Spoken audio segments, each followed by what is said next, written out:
1859년이었습니다. 조금 더운 6월 30일. 요즘이야 뭐 이 정도 인파는 인파라고도 안 하는데 그 당시로서는 엄청난 인파라고 할 수 있었던 2만 5천여 명의 사람들이 이 나이아가라 폭포 주변으로 모여들었습니다. 프랑스 출신 외줄 고개사였던 찰스 브론딘이라는 사람이 그동안 한 번도 해보지 않았던 인류 역사의 최초 도전을 나섰기 때문이었는데요. 그 도전은 무엇이었냐면 나이아가라 폭포에 긴 줄을 걸쳐놓고 그 외줄로 나이아가라 폭포 이쪽과 저쪽을 오가는 일이었어요. 나이아가라 폭포는 지금도 마찬가지죠. 높이가 50m, 160 feet, 그리고 너비가 630m, 2000 feet에 이르는 엄청난 폭포인데요. 이 폭포를 외줄 하나에 의지해서 도전에 나선 겁니다. 가장 먼저는 긴 봉 하나를 들고 그 봉으로 몸의 균형을 맞추면서 조마조마해하는 군중의 그 모든 시선 가운데 블론디는 여기에서부터 저기까지, 저기에서부터 여기까지 나이아가라 폭포를 외줄 하나에 의지하여 건넙니다. 폭포를 무사히 건너온 블론디는 청중들에게 이렇게 묻습니다. 여러분, 제가 이번에는 눈을 가리고서도 앞을 보지 않고서도 이 나이아가라 폭포를 건널 수 있다고 믿으십니까? 그러자 2만 5천여 명의 군중들이 믿습니다, I believe, 큰 소리로 외칩니다. 그러자 블론디는 정말로 자기의 눈을 가리고 검증까지 받은 채 아무것도 보이지 않는 오직 발의 감각에 의지해서만 나이아가라 폭포를 건너옵니다. 군중들이 박수를 치고 환호를 합니다. 그러자 블론딘이 청중들을 조용히 시키고 또다시 묻습니다. 여러분, 이번에는 제가 외발 자전거를 타고서도 이 폭포를 건널 수 있을 거라 믿으십니까? 그러자 군중들이 또다시 외칩니다. I believe, 우리는 믿습니다. 그러자 정말로 외발 자전거를 타고 외줄에 의지하여서 폭포 이쪽에서 저 끝까지, 저 끝에서 이쪽까지 다시 돌아옵니다. 환호하고 박수를 치는 군중들을 향해 또다시 묻습니다. 여러분, 이번에는 제가 누군가를 등에 업고서도 이 폭포를 외줄에 의지하여 건널 수 있을 거라 믿으십니까? 그러자 군중들이 또다시 외칩니다. I believe. 그러자 블론딘이 또 다른 질문을 합니다. 그렇다면 여러분들 중 누가 저의 등에 업혀 저와 함께 이 외줄을 건너보시겠습니까? 그토록 시끌벅적했던 군중들의 반응은 죽은 사람들처럼 조용해지고 그제서야 시끄러운 폭포 소리만이 군중들의 귀에 울려옵니다. 그때 손을 들고 제가 당신과 함께 외줄을 타보겠습니다 자원했던 한 사람이 있었으니 그 사람의 이름은 해리 콜코드라는 사람, 평생을 찰스 블론딘의 매니저로 살아왔던 사람이었어요. 실제로 찰스 블론딘은 이 해리 콜코드를 등에 업고 외줄을 타기에 성공을 합니다. 찰스 블론딘을 향한 해리 콜코드의 믿음은 진짜였던 겁니다.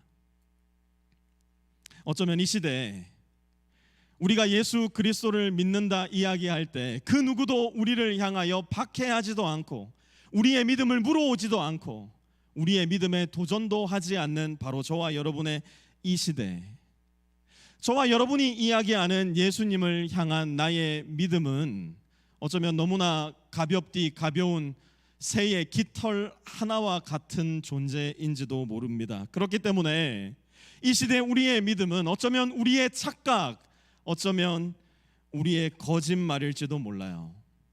너도 나도 모두가 외치는 믿습니다, I believe, 이 군중들의 소리에 묻혀서 정말 나도 믿음을 가졌구나, 어쩌면 저와 여러분은 오해하고 착각하며 교회를 다닐 수도 있어요. 과연 나의 믿음은 진짜일까? 나의 믿음은 도대체 어떻게 내 안에서 시작이 된 것일까? 더 나아가 내가 예수님을 믿는다고 할 때 그 믿음의 내용은 무엇일까? 그리고 내가 예수님을 믿기 때문에 오늘 하루 그리고 나의 일상의 삶에 어떤 변화가 시작되었을까? 오늘 말씀을 공부하면서 저와 여러분이 조금만 더 진지하게, 조금만 더 진중하게 나의 믿음을 되돌아보았으면 좋겠는데요. 23절부터 오늘 말씀 시작하도록 하겠습니다. 23절 같이 한번 읽습니다. 시작. 믿음이 오기 전에는 우리는 율법의 감시를 받으면서 장차 올 믿음이 나타날 때까지 갇혀 있었습니다. 아멘. 이 세상에 존재하는 모든 종교와 철학과 신념들이 말해주는 믿음 말고 성경이 저와 여러분에게 가르쳐주는 믿음은 다름이 아니라 우리에게 먼저 오는 것입니다. 내가 오르고 또 올라서 마침내 그 믿음을 내가 쟁취했어, 혹은 내가 성취했어, 내가 득템했어 라고 이야기하는 것이 하나님께서 말씀하시는 믿음이 아니라 성경의 믿음은 언제나 먼저 저와 여러분에게 찾아오는 믿음입니다. 그런데 그 믿음이 무엇인가 조금 더 구체적으로 보았더니요, 24절 한번 볼까요? 그래서 율법은 그리스도께서 오실 때까지, 24절에 보면 누가 오실 때까지라고 말씀합니까? 그리스도께서 오실 때까지. 그러니 믿음의 주체이자 주인은 내가 아니라 바로 우리 주 예수 그리스도시라는 거예요. 그러니까 예수 그리스도께서 나에게 오시기 전까지 나는 누구였냐? 23절을 보면 우리는 갇혀 있었던 존재고요, 24절을 이어서 보면 개인 교사에게 매여 있었다라고 이야기를 합니다. 갇혀 있었다, 매여 있었다. 이게 무슨 말인지 좀 더 깊이 생각을 해보아야 합니다. 여러분, 감옥에 갇혀 있는 나를 한번 떠올려 보세요. 저와 여러분들 중에 그 누구도 감옥에 가서는 안 되겠지만 한번 상상을 해보셔요. 내가 감옥에 갇혀 있다. 그러면 저와 여러분은 감옥이라는 사회 속에서 집행되는 모든 법들을 철저히 지키며 살아가야 됩니다. 일단 내 마음대로 어딜 나갈 수가 없어요. 내가 먹고 싶은 음식을 언제든지 먹을 수도 없어요. 내가 만나고 싶은 사람 언제든지 만날 수도 없고요, 내가 말하고 싶을 때 언제든지 말할 수도 없습니다. 모든 시간에 간수들의 눈치를 살펴야 되고요, 정해진 시간과 엄격한 규칙에 따라서만 감옥 안에서의 삶을 살아가야 합니다. 이게 바로 죄라는 감옥에 갇혀서 율법이라는 감독의 감시를 받으며 살아가는 모든 인류의 보편적 특징이에요. 문제는 이러한 감옥 이미지가 저와 여러분에게 그다지 와닿지가 않는다는 겁니다. 하나님의 관점에서, 영적인 관점에서 보면 우리는 분명 죄라는 감옥에 갇혀 있는데, 율법이라는 간수의 감독 아래 살아가고 있는데, 최소한 이 세상을 살아가는 자연인의 눈으로 보면 저와 여러분은 어디에도 갇혀 있지를 않거든요. 그래서 바울은 24절에 개인 교사의 비유를 들어 설명을 이어나가는 겁니다. 24절 제가 다시 한번 읽어보겠습니다. 그래서 율법은 그리스도께서 오실 때까지 우리에게 무슨 역할을 하였다고요? 개인 교사 역할을 하였습니다. 24절에 보면 개인 교사로 번역된 헬라어 단어는 파이다고고스라는 단어인데요, 우리는 개인 교사 하면 뭐가 제일 먼저 떠올라요? 학창 시절에 받았던 과외 선생님, 혹은 학원을 다니면서 만났던 국영수 선생님이 우리 마음 가운데는 떠오를지 모르겠어요. 그게 우리가 경험한 개인 교사이기 때문에 그래요. 하지만 고대 로마 사회에서 파이다고고스, 개인 교사는 단순히 학업을 돕기 위해 고용된 선생님이 아니라 만 6세에서 만 16세까지 남자아이들의 생애 모든 전반을 관리하고 감독하고 감시하고 참견하고 가르치기 위해 고용된 대단히 지적이고 철학적인 수준이 높은 노예였습니다. 그러니 이 파이다고고스 개인 교사는 6세에서 16세까지 남자아이의 모든 삶 24시간을 함께부터 가르치고 경책하고 채찍질하는 사람이었어요. 재미있는 것은 고대 로마 시대 유물에서 발견된 개인 교사의 그림들에는 한 가지 공통점이 있는데요, 그 공통점이 뭐냐면 모두가 막대기를 하나 들고 있다는 거예요. 파이다고고스 개인 교사의 손에는 항상 막대기가 들려 있었어요. 이걸로 뭘 하려고요? 학교 가는 길에 애들이니까 길거리에 돌아다니는 예쁜 강아지 보면 아이고 예쁘다 쓰다듬어 줄 수 있잖아요. 그러면 개인 교사가 막대기로 등짝을 후려치는 겁니다. 왜요? 한눈 팔지 말고 빨리 학교 가라고. 학교 가서 공부할 때도 파이다고고스는 교실 밖에 있는 게 아니에요. 그 아이의 뒤에서 앉아 이 아이가 어떻게 학습을 하는지 지켜보는 겁니다. 혹여라도 딴 생각을 하는 것 같거나 졸면 여지없이 회초리가 날라오는 겁니다. 집에 돌아가서도 숙제를 하지 않고 해야 될 공부를 하지 않고 집안에서 아이가 지켜야 할 의무를 지키지 않을 때 파이다고고스의 막대기는 여지없이 아이의 등을 노리고 날라오는 겁니다. 그러니 파이다고고스, 알고 보면 자기의 노예인데 그 파이다고고스의 감시를 받는 아이는 항상 무슨 생각을 했을까요? 내가 16살만 되어봐라. 내가 이 어린아이의 유아기를 거쳐서 청년기에 들어갔을 때 내가 이 파이다고고스로부터 자유해져서 이제는 오히려 내가 당신을 부리는 주인이 되겠다. 앞으로 다가올 성인기의 시간을 내다보고 기대하고 기다리게 만들었다고요. 율법이 바로 이와 같은 기능을 했다는 겁니다. 문제는 우리에게 이런 개인교사가 없으니 이 비유도 솔직히 2024년을 살아가는 저와 여러분에게는 별로 와닿는 예시는 아닙니다. 만약 사도 바울이 2024년에 이곳에서 갈라디아서 3장 24절을 기록했다면 제 생각에는, 저의 상상력으로는 이렇게 기록할 수 있지 않을까 한번 생각해 봤어요.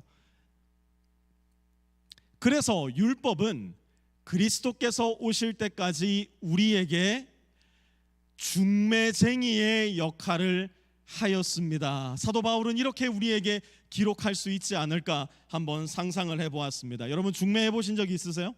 소개팅 해보신 적 있으세요?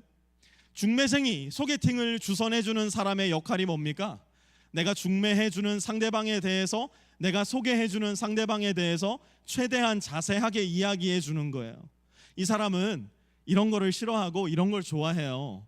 이 사람의 성품은 굉장히 단정하고 정중하고 온유한 사람입니다. 이 사람은 하나님을 너무너무 잘 믿는 사람이고 예수님을 너무너무나 사랑하는 사람이에요. 최대한 자세하게 소개해주는, 중매해주는 사람에 대해서 이야기를 해주는 겁니다. 그러면 중매를 받는 사람은 무엇을 해야 될까요?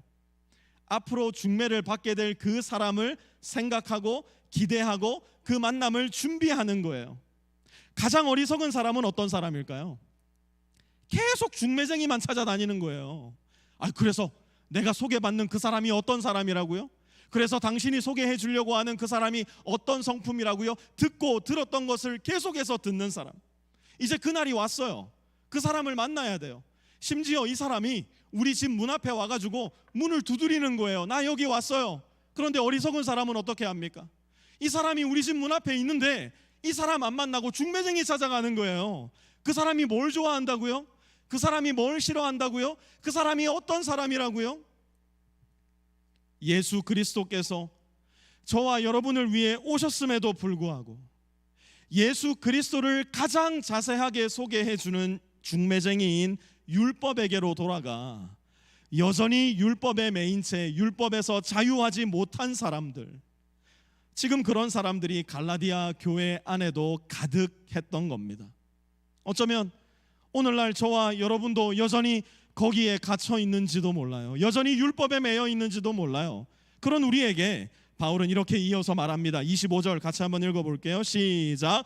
그런데 그 믿음이 이미 왔으므로 우리가 이제는 개인교사 아래에 있지 않습니다. 그 믿음, 곧 예수 그리스도께서 이미 오셨기 때문에 우리는 더 이상 중매쟁이의 이야기를 들을 필요가 없어졌어요.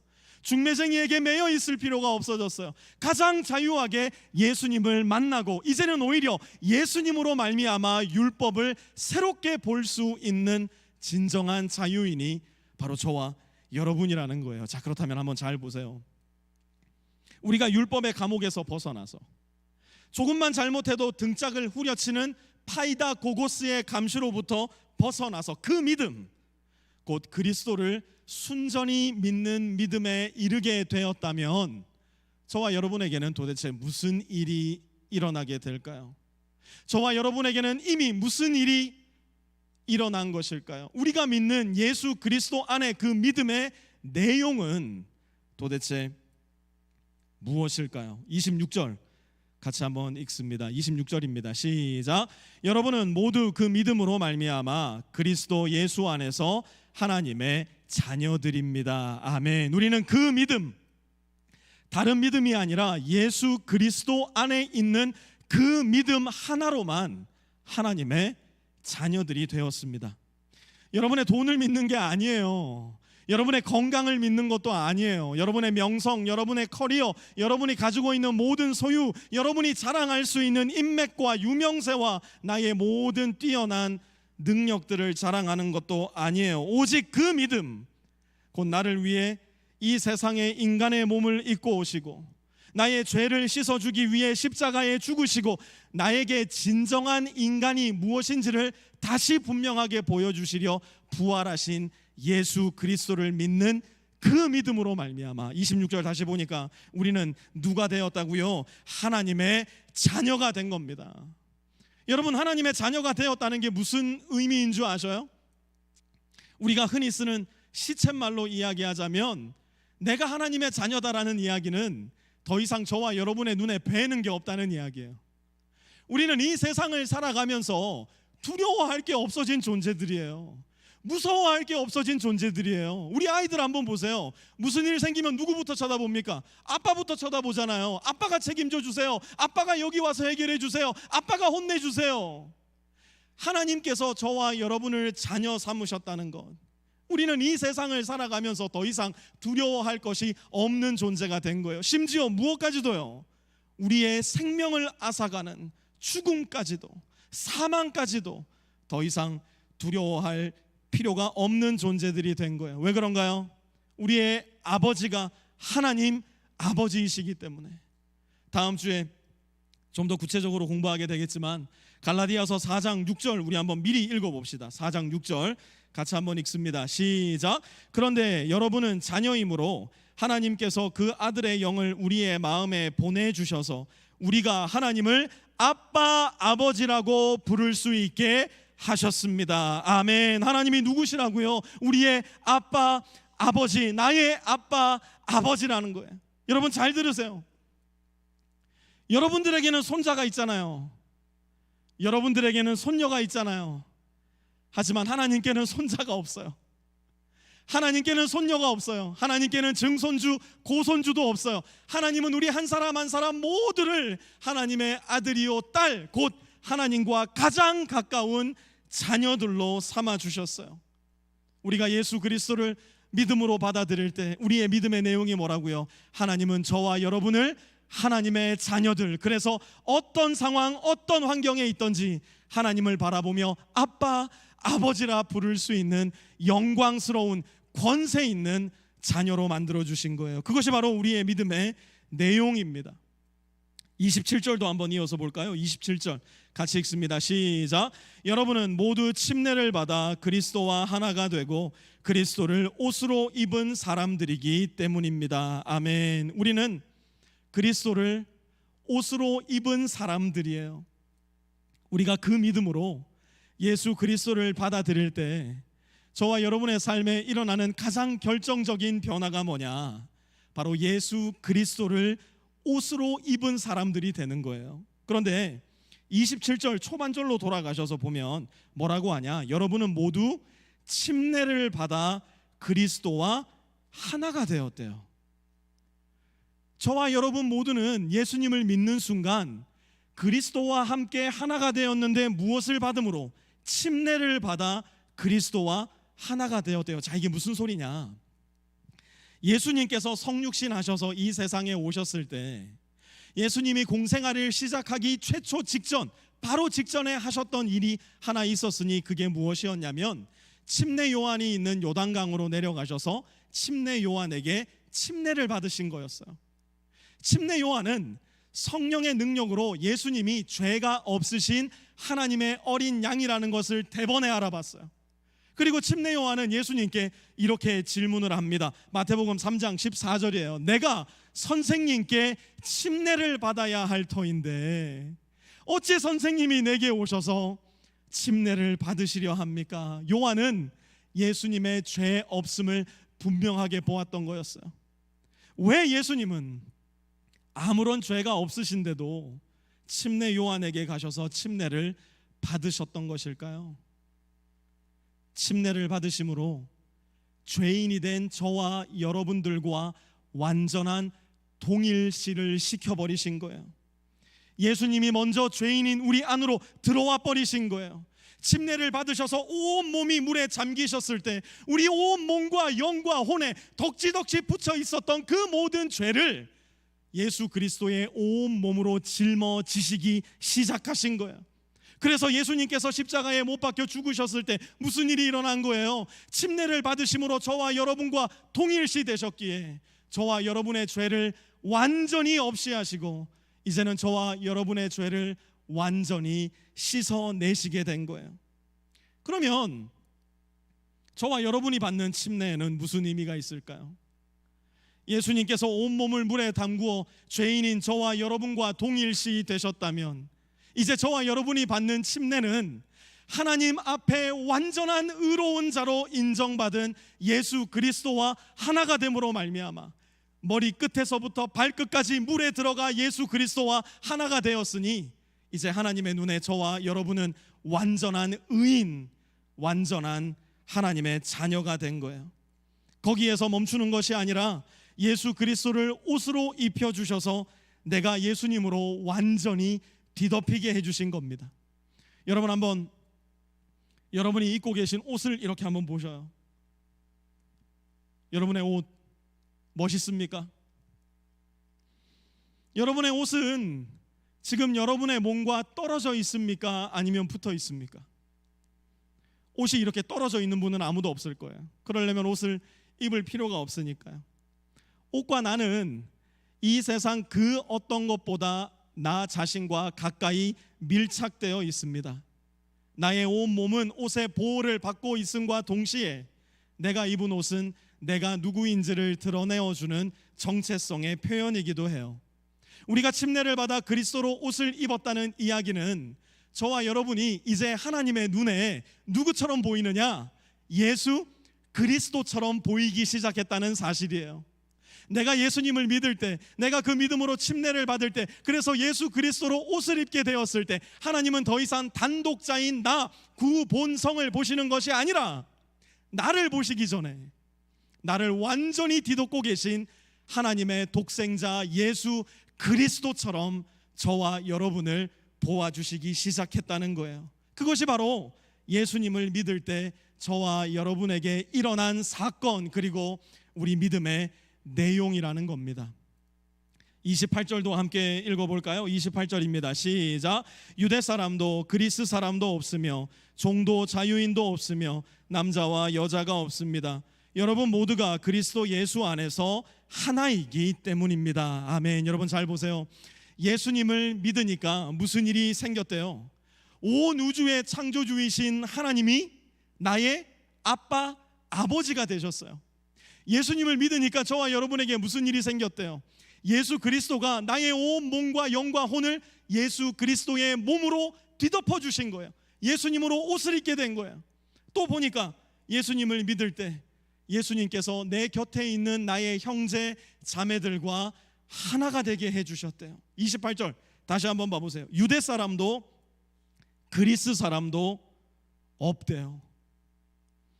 유대 사람들은 그리스 사람을 포함한 다른 나라의 사람들을 개만도 못한 존재로 여겼어요. 얼마나 타민족 사람들을 깔봤냐면, 경멸했냐면 그들과 함께 숟가락을 들고 식사하는 것을 대단히 모멸스럽고 경멸스러운 일로 생각했어요. 예수님의 수제자 중 한 명이었던 베드로도 이 유대 사람들의 문화적 압박감을 견디지 못하고 타국인들과 식사를 하는 자리에서 그만 물러나기도 했었던 겁니다. 그런데 예수님을 믿고 나니까 뭘 발견하게 된 거예요? 내가 절대로 함께 할 수 없었다 여겼던 그 사람이 나와 똑같이 하나님을 아빠, 아버지라 부르고 있는 거예요. 내가 절대로 사랑할 수 없다 여겼던 그 사람을 가만 보니까 예수 그리스도의 옷으로 완전히 뒤덮여 있는 거예요. 내 생각에는, 내 지식으로는, 내 감정으로는 저 사람이랑 나는 너무너무 달라서 절대로 never ever 한 자리에 앉아 있을 수도 없다 생각했는데 웬걸, 영의 눈을 열어보니까 예수님이 한 팔로는 나를 안고 계시고 다른 한 팔로는 나의 원수를 안고 계셔서 너와 저희는 하나가 될 수 있다 말씀해 주시는 겁니다. 이게 도대체 뭐예요?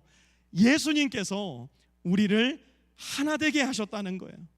또 보니까 종도 자유인도 없대요. 우리가 살아가는 이 시대에는 더 이상 종이 존재하지 않습니다. 우리가 사는 이 세계에 기독교가 미친 가장 극명한 영향 중 하나는 바로 이 세계에 존재하는 노예를 없애버렸다는 거예요. 그러나 여전히 현대판 노예들이 이 시대, 우리가 살아가는 이 땅 가운데도 존재합니다.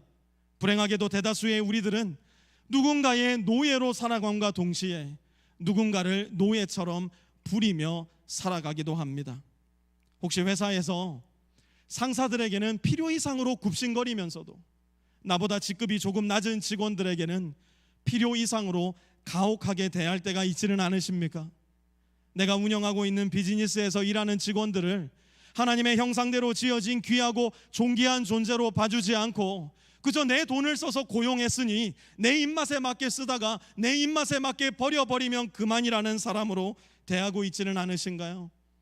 내가 밖에서 그만큼 고생하고 오니까, 내가 사회 속에서 그만큼 노예처럼 시달리니까 집에 와서는 왕처럼 살아봐야지, 내 아내를 향해서, 내 남편을 향해서, 내 자녀들을 향해서 마치 가혹한 노예를 대하듯 그러한 삶을 살고 계시지는 않으시나요? 저도 알아요. 심지어 정직하게 이야기하자면 막 이해가 됩니다. 이 세상을 살다 보면 이 세상에서 만나게 되는 수없이 많은 사람들이 나를 아프게 해요.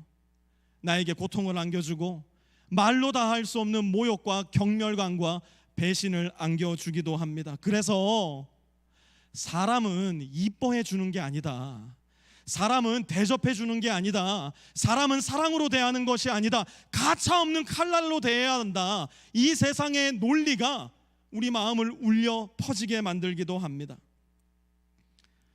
하지만 우린 누구라고요?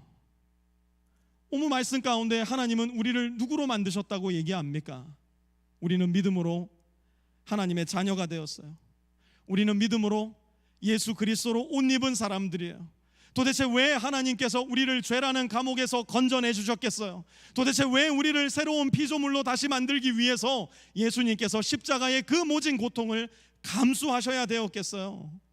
저와 여러분에게 하나님의 형상을 새롭게 덧입히셔서 이 어둡고 냄새나고 추악하고 서로가 서로를 종으로 대하려고 하는 이 세상에 한 줄기 빛이 되라고, 한 줄기 따스한 은혜의 빗줄기가 되라고, 그래서 내가 너를 이 세상의 논리로 대하지 않고 하나님 나라의 논리로 대해준 것처럼 너도 이 세상에서 만나는 모든 사람들에게 할 수 있는 대로 은혜의 논리로, 사랑의 논리로, 긍휼의 논리로 대하라, 우리를 새롭게 빚어주시지 않으셨겠습니까? 또 28절 이어서 보니까 남자와 여자가 없대요. 남자와 여자 사이에 차별이 얼마나 심했습니까? 제가 어릴 때만 해도 명절에 시골에 가잖아요. 그러면 남자 밥상 따로, 여자 밥상이 따로 있었어요. 여러분, 제가 이래봬도 2대 독자입니다. 2대 독자라고 저는 할아버지 밥상에 앉혀주는 거예요. 꼬맹이인데도 할아버지 밥상에는 온전한 반찬들이 올라와 있어요. 그리고 겨울에 가면 이렇게 아랫목에 앉아서 밥을 먹을 수 있었어요. 그런데 여자들은요, 할아버지 남자 밥상에 다 온전한 반찬 올려드리고 나면 비계덩어리 남은 거, 생선 꼬랑지 남은 거, 김치도 푸담한 거, 할아버지 밥상에 김치가 이렇게 예쁘게 올라가. 근데 여자들 밥상에는 김치가 막 이렇게 어디 길거리 버려놓은 것처럼 막 올라가요. 아랫목이 어디 있습니까? 여자들은 주방에 그 한 대 차가운 데 앉아가지고 밥을 먹고 그랬었어요. 제가 살았던 시대만 해도 그런데 2000년 전 로마 시대는 오죽했겠냐고요. 그런데 예수님을 믿음으로 받아들이고 나니까 예수님이 뭐래요? 여자도 남자만큼이나 귀하고. 오늘날 이 시대를 살아가는 우리 남편들, 남자들에게는 이 말이 더 와닿을 것 같아요. 남자도 여자만큼이나 귀하다. 예수님이 말씀해 주시는 거예요. 너희 둘 사이에, 성별 사이에 그 어떤 차별도 존재해서는 안 된다. 주님은 우리에게 말씀하시는 겁니다. 오늘날 이 시대 우리 교회에 예수님이 오시면 뭐라 말씀하실까요? MZ세대도 X세대도 없다. 노인도 젊은이도 없고 공화당도 민주당도 없으며 트럼프도 해리스도 없다. 좌파도 우파도 없고 백인도 유색인종도 없으며 심지어 스트레이트도 게이도 없다. 너희 모두는 너희 사이에 세워진 장벽을 헐어버린 나의 은혜와 나의 사랑과 나의 능력으로 말미암아 여전히 하나가 될 수 있다. 주님은 우리에게 말씀하실 거예요. 사랑하는 성도 여러분, 혹여라도 우리 안에 있는 서로를 향한 그 어떤 차이라도 그 차이가 서로를 미워하게 만들고 경멸하게 만들고 증오하게 만들어낸다면 그 혐오와 증오가 오히려 나의 의로움과 나의 정의로움을 대변한다, 나의 믿음을 이 세상에 밝히 드러낸다 생각하고 계시다면 be careful, be careful. 조심하시기 바랍니다. 어쩌면 우리는 우리를 하나 되게 하신 그 믿음에서 떠나 우리를 하나 되게 하기 위해서 그 온몸을 찢어내신 예수 그리스도를 믿는 믿음에서 떠나 이 세상의 신념과 종교, 철학적, 정치적 사상을 우상으로 모시고 우상 숭배자로 살아가고 있는지도 몰라요. 예수님은 성육신이라는 지극히 연약하고 볼품 없는 외주를 타시고 나이아가라 폭포가 아니라 저 높고 높은 별을 건너 이 낮고 낮은 세상 가운데 오셨어요. 예수님은 그 수치스럽고 고통스러운 십자가를 울러매고 온 우주의 간극보다도 더 컸던 하나님과 우리 사이의 간극을 메꾸어 버리셨어요. 그리고 예수님은 부활이라는 영광의 사건을 통해 지금도 하나님 아버지의 보좌 우편에서 어찌 기도해야 될지 모르는 저와 여러분을 위해 기도하고 계시고 여전히 성령님을 통해 저와 여러분을 찾아오고 계세요. 그리고 오늘도 우리에게 이렇게 물으실 거예요. 네가 나를 믿느냐? Do you believe in me? 옆 사람이 Yeah, I believe 이야기에서 믿는 그 믿음 말고 교회 안에 모여있는 모든 사람들이 Yeah, I believe 외치기 때문에 믿는 그 믿음 말고 네가 진정 나를 믿느냐? 예수님은 우리의 입으로만 믿음을 고백하고 있는 현실 속에 우리에게 다시 물으실 거예요. 네가 진정 나를 믿는다면 그 길이 비록 나이아가라 폭포 위에 걸쳐진 외줄 하나처럼 위태로울지라도 나의 등에 올라타 나와 함께 그 길을 가보겠느냐?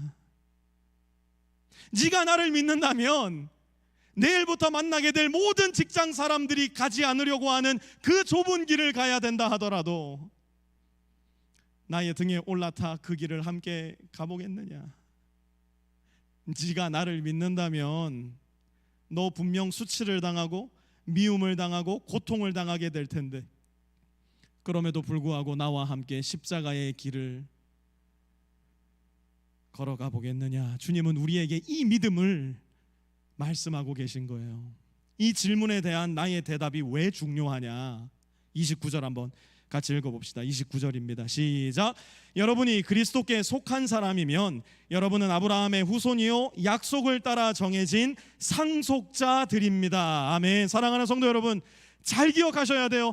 제발 잊지 말고 이거 마음에 새기시고 가셔야 돼요. 예수님은 우리 영혼 깊숙한 곳에 이미 뿌리 박혀 있는 죄라는 그 인류의 저주를 뽑아내셔서 저와 여러분을 천국으로만 데려가기 위해 저와 여러분을 찾아오신 것이 아니에요. 오늘날 우리 신자들 마음 가운데 뿌리 깊이 박혀 있는 이 오염된 신학이 우리의 신앙을 가뭄날 마른 볏짚처럼 파삭하게 말려버렸어요. 만약 나의 예수님을 이 세상에 오셔서 나를 천국에 데려가시는 분 이렇게 생각하고 믿고 있잖아요. 그러면 우리 안에 어떤 믿음이 형성되느냐? 예수님이 우리에게 오셔서 제발 나랑 천국 가자, 제발 나랑 천국 가자, 안달난 옆집 총각과 같은 이미지로 우리 마음 가운데 예수님이 새겨질 수 있어요. 여러분 잘 보세요. 26절 다시 봐요. 여러분은 그 믿음으로 말미암아 누구 예수 안에서요? 26절 그리스도 예수 안에서 27절도 보시면요, 여러분은 모두 침례를 받아 누구와 하나가 됐대요? 그리스도와 하나가 되고. 누구를 옷으로 입었대요? 그리스도를 옷으로 입은. 28절 후반절도 보시면요, 여러분 모두가 누구 안에서 하나라고요? 그리스도 예수 안에서. 29절도 보시면 여러분이 누구에게 속한 사람이면요, 그리스도께 속한 사람이면. 도대체 그리스도가 뭐예요? 도대체 그리스도는 누구입니까? 우리가 너무 교회에서 예수 그리스도, 예수 그리스도, 여러분들도 입에서 예수 그리스도, 예수 그리스도 하니까 많은 분들이 예수가 first name이고 그리스도가 last name인가? 이렇게 생각하시는 분들이 상당히 적지가 않더라고요. 그리스도는 예수님의 last name이 아니에요. 그리스도는 예수님의 호칭입니다. 미스터 크라이스트가 아니라 크리스투스로 번역된 헬라어의 유대어 메사야, 메시아라는 말, 곧 왕 예수라는 것이 바로 그리스도 예수의 의미예요. 예수님은 하나님으로부터 임명받은 온 우주의 창조주시요, 지금도 온 우주를 다스리시는 왕이시요, 그리고 언젠가 하나님의 때에 새하늘과 새 땅을 이 세상 가운데 덧입혀 주실 영원한 왕이시라는 겁니다. 그러면 그 왕을 믿고 그 왕의 길을 따라 살아가기로 날마다 다짐하고 헌신하는 우리는 누구라고요? 29절 후반절 다시 보세요. 우리는 약속을 따라 정해진 상속자들이래요. 이 말씀이 너무 중요해요. 우리는 이 땅을 다스리고 정복하라는 하나님의 첫 번째 미션, 인류에게 주어졌던 그 첫 번째 미션을 비로소 완수하게 될 마지막 시대에 새로운 아담들이요, 새로운 하와들이요, 예수 그리스도로 옷 입은 하나님의 자녀들이라는 거예요. 그저 천국에 가서 하프나 키고 화살이나 쏘는 존재가 아니라 하나님께서 언젠가 새롭게 덧입혀 주실 새하늘과 새 땅을 다스리고 정복하고 완전한 하나님의 나라로 가꾸어갈 하나님의 자녀, 진정한 상속자들이라는 거예요. 우리 예배팀 올라오시고요. 사랑하는 성도 여러분, 예수님은 우리의 왕이십니다.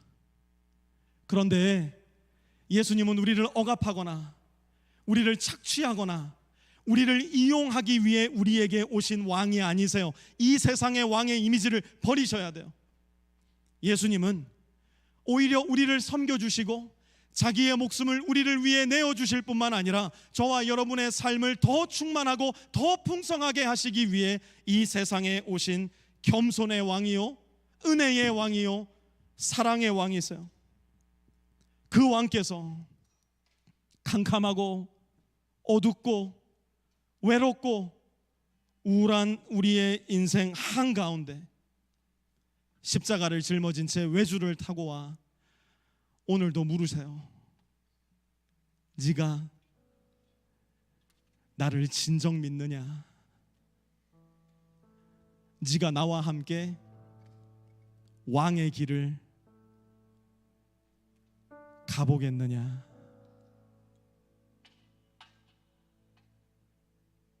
우리 이 질문에 대한 답을 여러분 마음 가운데 신중하게 하셨으면 좋겠어요. 그리고 혹여라도 예 주님,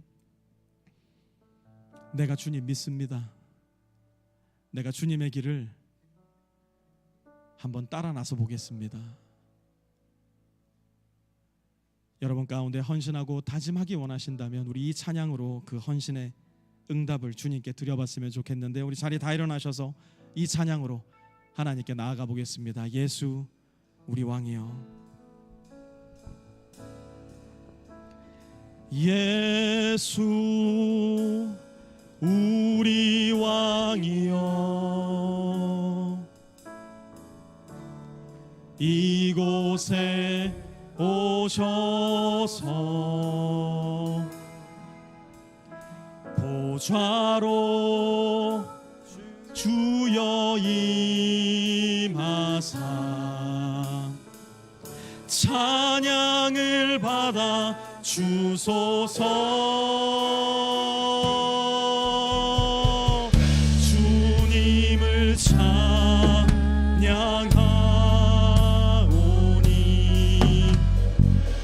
주님을 경배하오니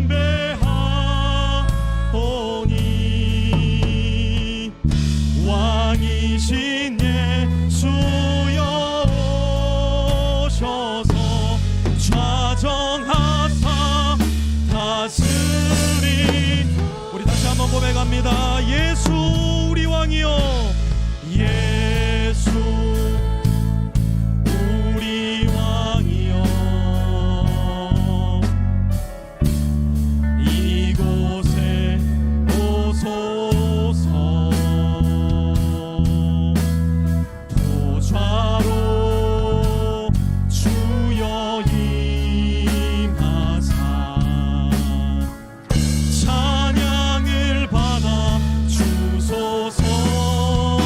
나의 왕이신 주님을 찬양합니다. 나의 왕이신 주님께 경배드립니다.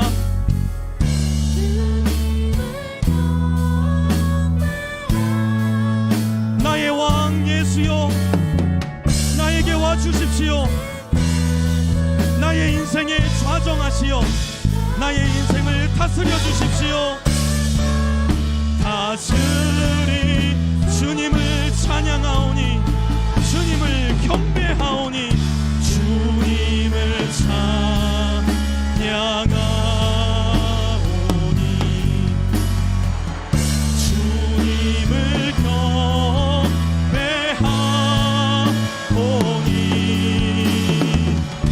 왕이신 예수여 오셔서 좌정하사 왕이신 예수여 오셔서, 왕이신 예수여 오셔서 좌정하사 다스리소서.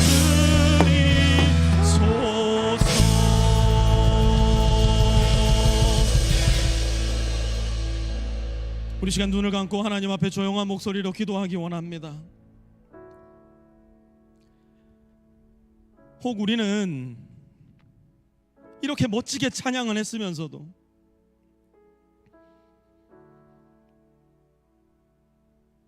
내가 내 인생의 왕 아닌가요? 내 하고 싶은 대로, 내 원하는 대로, 내 눈에 보기 좋은 대로, 내 마음에 드는 대로 여전히 내가 내 인생의 왕 아닌가요? 내가 내 인생의 왕으로 살아보니 어떠셨나요? 인생 살만 하시던가요? 그렇다면 계속 그렇게 사셔야 됩니다. 예수님은 목마르고 가난한 사람을 위해 오셨지 배부르고 교만한 사람을 위해 오시지 않았기 때문이에요. 그런데 인생 살아보니까 내 하고 싶은 대로, 내 원하는 대로, 내 눈에 보기 좋은 대로, 내 마음에 드는 대로 살아보니까 이거 안 되겠다, 이렇게는 더 이상 못 살겠다, 이 허무함으로 더 이상 살아갈 수는 없겠다, 이 외로움으로, 이 우울함으로, 이 고통으로 더 이상 살아갈 수는 없겠다. 여러분 혹시 그런 생각이 드는 분 계시다면 목마르고 줄인 자를 위해 이 세상에 오신 예수 그리스도를 다시 한번 왕으로 여러분 인생 가운데 모셔드리기 바랍니다. 주님, 내가 예수님을 왕으로 모시고 예수님의 음성을 듣고 예수님의 손을 잡고 예수님과 함께 외줄과도 같은 이 위태로운 인생 한번 살아보겠습니다. 나의 왕이 되어 주십시오. 내 가정의 왕, 내 직장의 왕, 내 비즈니스의 왕, 내 관계의 왕, 내 자녀 교육의 왕, 내 커리어의 왕, 내 소유의 왕, 내 명성의 왕, 내 자랑의 왕. 그 왕이 예수님 되셔서 나의 인생에 좌정하시고 나의 인생을 다스려 주십시오. 우리 그 기도 조용한 목소리로 결단하며 하나님 앞에 올려드리도록 하겠습니다. 주님, 우리의 인생의 왕, 우리의 인생을 진실로 다스리시고 내 생각과 마음과 내 계획과 내 한 발짝 한 발짝 걸음이 예수님을 왕으로 모신 인생, 예수님을 왕으로 모신 생각, 예수님을 왕으로 모신 계획, 예수님을 왕으로 모신 가정, 예수님을 왕으로 모신 나의 기업, 예수님을 왕으로 모신 나의 커리어, 예수님을 왕으로 모신 나의 재정과 자랑되게 하여 주시오. 주님, 나의 인생이 내 뜻대로 내 입맛에 맞게 흘러가는 인생이 아니라 주님께서 이끄시는 대로, 주님께서 인도하시는 대로, 그래서 마침내는 우리 인생 가운데 주님께서 차려주시는 그 풍성하고 아름다운 한 상을 받아볼 수 있는 쉴만한 물가와 푸른 초장으로 인도받는 하나님의 복된 어린 양들이 다 될 수 있도록 주님 역사하여 주시옵소서. 하나님, 예수님을 왕으로 입으로만 고백하는 사람들이 아니라 우리의 삶으로 우리의 발걸음 한 발짝 한 발짝으로 증거하며 살아가는 사람들이 되기 원합니다. 내가 오른발 한 발짝을 내딜 때마다 그 발자국에 왕이라는 글자가 새겨지게 하여 주시고, 내 발짝 다른 한 발짝으로 움직일 때마다 그곳에 예수님이라는 이름이 새겨질 수 있도록 도와주시어 나의 인생의 모든 걸음걸이들이 킹 지저스, 나의 왕 예수를 외치고 선언하는 복되고 아름다운 인생, 그리하여 이 세상을 주님의 뜻대로 정복하고 다스리며 살아가는 하나님 나라의 상속자들 다 될 수 있도록 주님 역사하여 주시옵소서. 이제는 우리 주 예수 그리스도의 은혜와 하나님 아버지의 무한하신 사랑하심과 성령의 내주교통하심이 오늘 이 자리에 머리 숙여 하나님께 예배하며 우리 주 예수 그리스도를 나의 왕으로 모시고 나의 발걸음 한 걸음 한 걸음으로 나의 왕이 누구인지를 증언하기로 작정하는 가운데 세상 가운데로 돌아가는 우리 모든 빛의 성도들 머리 위에와 그들의 가정 위에, 직장 위에, 기업 위에, 자녀들과 모든 학업들 위에, 그리고 관계들 위에도 이제로부터